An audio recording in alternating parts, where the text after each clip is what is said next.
બલિરાજા ગુરુ પાસે જાય છે અને ગુરુજીને પૂછે છે કે હે ગુરુદેવ,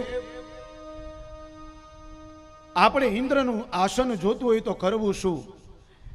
એટલે ગુરુદેવે શુક્રાચાર્યજીએ કહ્યું, સૌથી પહેલે તો વિશ્વજીત નામનો યજ્ઞ કર.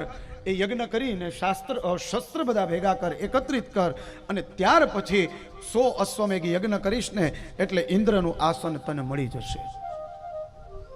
ઠીક છે પ્રભુ, આપ કહો એમ. ગુરુ આજ્ઞા પ્રમાણે વિશ્વજીત નામનો યજ્ઞ કર્યો. શાસ્ત્રો દ્વારા યજ્ઞ પરિપૂર્ણ કર્યો ને એ શાસ્ત્રના માધ્યમથી, યજ્ઞના માધ્યમથી એને શસ્ત્રો મળ્યા છે. ફરી પાછા ગુરુ પાસે જાય.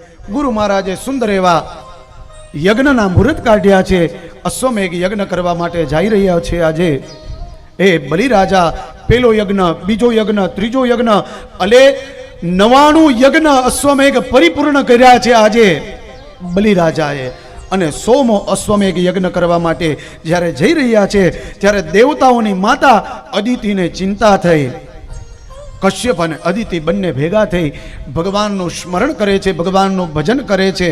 અને એ અદિતિએ સુંદર એવું પયોવ્રત કર્યું છે. 12 દિવસનું આ પયોવ્રત હોય છે. ફાગણ મહિનામાં કરવાનું હોય છે. જેને ત્યાં સંતાન ન હોય એ આ પયોવ્રત જો ભાવથી કરે છે એને ત્યાં સંતાન થાય છે. અને ભગવાન વામન જેવો પુત્ર રત્ન એને પ્રાપ્ત થાય છે. એવું સુંદર એવું પયોવ્રત કર્યું. પયોવ્રત પૂર્ણ થતા ભગવાનની સ્તુતિ કરે છે. ભગવાન યજ્ઞ સ્વરૂપે, ચતુર્ભુજ સ્વરૂપે ત્યાં ઉપસ્થિત થાય છે. માં અદિતિ અને કશ્યપ પ્રાર્થના કરે છે કે હે પ્રભુ, હે નારાયણ, અમારા દેવતાઓનું આસન જવું ન જોઈએ. ભગવાન કહે તમે ચિંતા ન કરો, હું હમણાં જ ભૃગુ કચ્છમાં જે જગ્યાએ બલિરાજા યજ્ઞ કરે છે ત્યાં જઈશ અને બધું લઈને આવી જઈશ. એ યજ્ઞ નારાયણના સ્વરૂપમાંથી ભગવાન આજે વામન સ્વરૂપે, બાળ સ્વરૂપે પ્રગટ થયા છે.